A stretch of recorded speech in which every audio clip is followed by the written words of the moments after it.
Hello,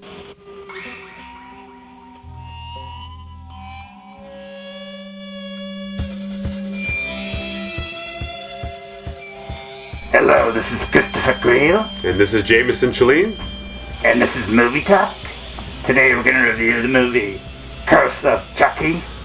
Curse of Chucky is the 6th film in the popular Child's Play slasher movie franchise. It was written and directed by Don Mancini, and once again stars Brad Dourif as the voice of the infamous killer doll known as Chucky.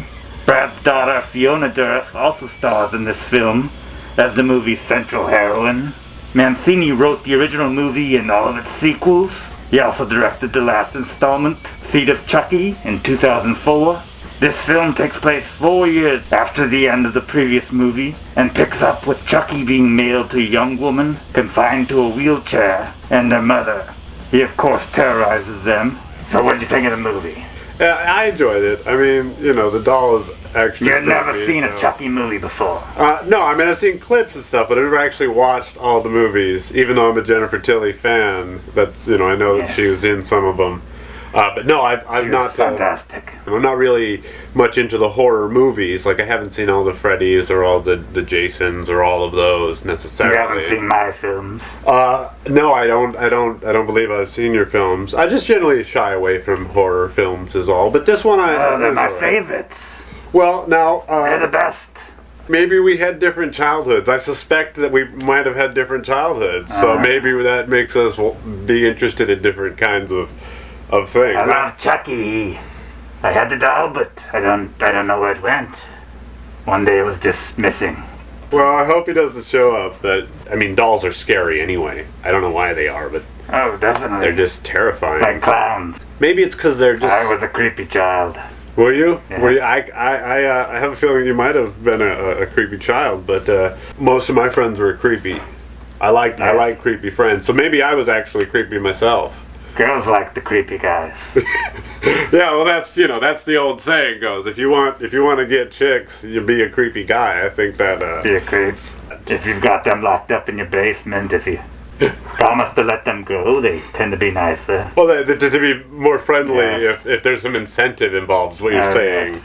That seems a little outside of my normal relationship patterns, but I can understand the idea of providing incentive for behavior modification, if you will, you know. Oh, yes. I'm not so it puts the lotion on its skin necessarily as let's talk about our feelings or, you know, whatever. I like to talk about my feelings. Yeah? Especially when they are tied up there and crying their eyes out. That's a good time to get to know someone. Yeah, I imagine people are less secretive at that point, maybe. Much more open.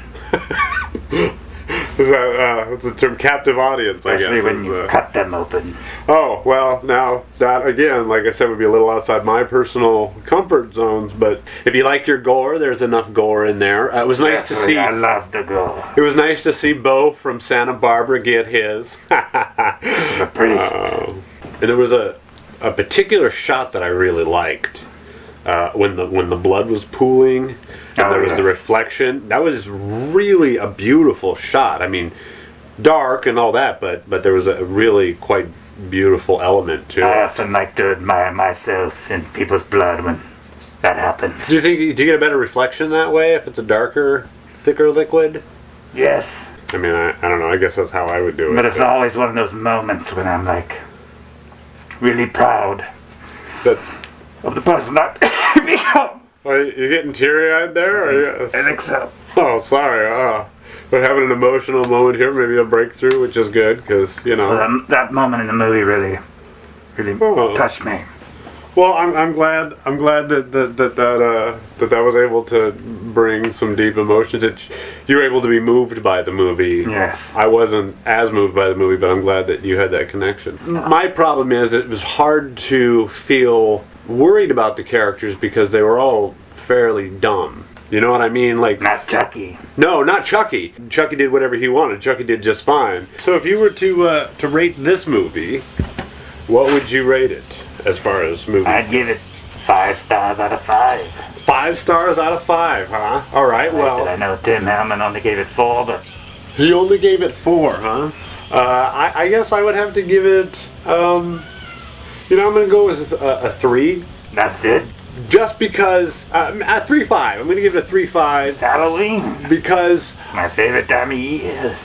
Okay, I'll give it a... time for these movies. Okay, I'll give it a 4. Okay, and here's why. Is because I don't normally like horror movies, and I guess I was just being, you know, holding it against it just because of that. So, as far as everything else, I'll give it a 4 as opposed to the 3 that I originally wanted to give it. You know, I feel 4 is a safer bet. He's my favorite genre, and I like these movies. He's one of my favorite iconic movie monsters. I mean, other than, you know, myself and Freddy Krueger, maybe Jason Voorhees. He's one of the classics. I'd say definitely see this. It's a great, thrilling tearjerker. Tearjerker, yes. It's very emotional. Howard's End.